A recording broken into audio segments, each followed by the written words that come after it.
Today, we're going to dig into a really powerful idea, one that's often talked about, but maybe not always understood.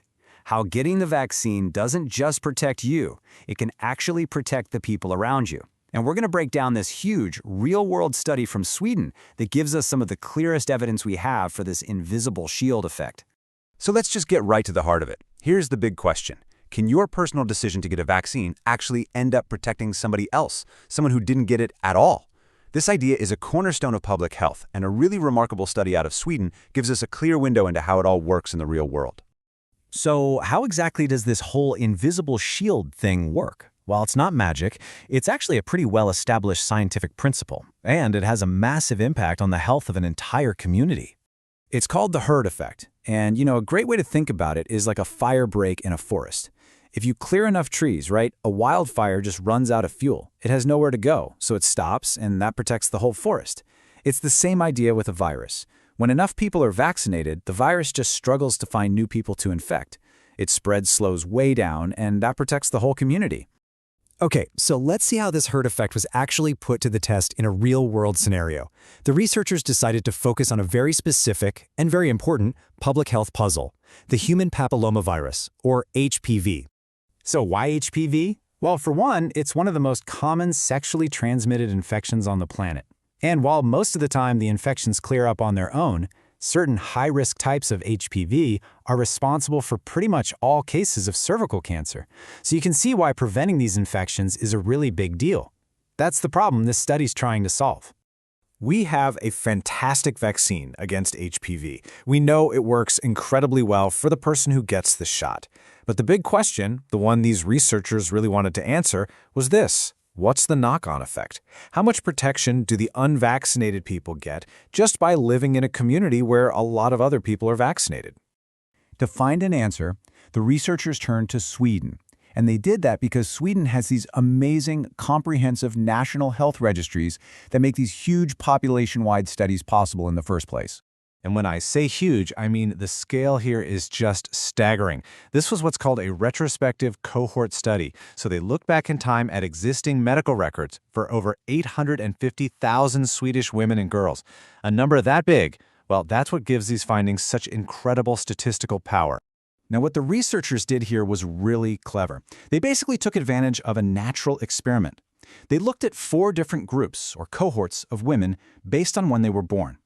And here's the thing. Each of these groups experienced a completely different rollout of the HPV vaccine, from a time when it was super rare to a time when it was part of a national school program. And here is the key difference between those groups. The earliest cohort, they had really low vaccination rates, only about 6%. But that last group, the one that got offered the vaccine through a school-based program, well, their coverage soared to over 80%. These school programs are just so effective because they reach so many adolescents at the perfect age, before most are ever exposed to the virus. And this huge difference in vaccination rates, that created the perfect setup to measure the herd effect. So what were they actually looking for? What was the outcome they were measuring? They were tracking the rates of something called high-grade cervical lesions, or HSIL+. Now, these are not cancer, but they are abnormal precancerous cell changes. Basically, they're a critical warning sign. Catching and treating them is how you stop cervical cancer before it can ever even start. Okay, so this brings us to the results, and this is where it gets really interesting. The researchers tracked the rate of these precancerous cells in the unvaccinated women from each of those 4 different groups. This graph, which is from the actual study, shows you exactly what they found. Along the bottom is age, and going up the side is the rate of these precancerous lesions. Each colored line is one of our 4 groups. Now I want you to look at that purple line, the one at the very bottom. That represents the unvaccinated women from the group with over 80% vaccine coverage. You can see it, clear as day. It stays significantly lower than all the other lines, where vaccination was way less common. So let's be super clear about the crucial point here. We are comparing 2 groups of unvaccinated women. Neither of them got the shot. The only major difference was the world they were living in. One where very few people around them were vaccinated, and another where almost everybody was. And here it is, the headline finding. At age 23, unvaccinated women who grew up during that high-coverage school-based vaccination program had a 47% lower rate of precancerous lesions compared to the unvaccinated women from that earliest low-coverage era. It's that simple. The virus just had a much harder time reaching them. A 47% reduction. I mean, that's a huge number.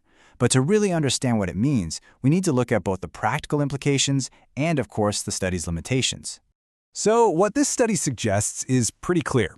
First, aiming for high vaccination coverage, especially through easy-to-access school programs, is an incredibly effective strategy.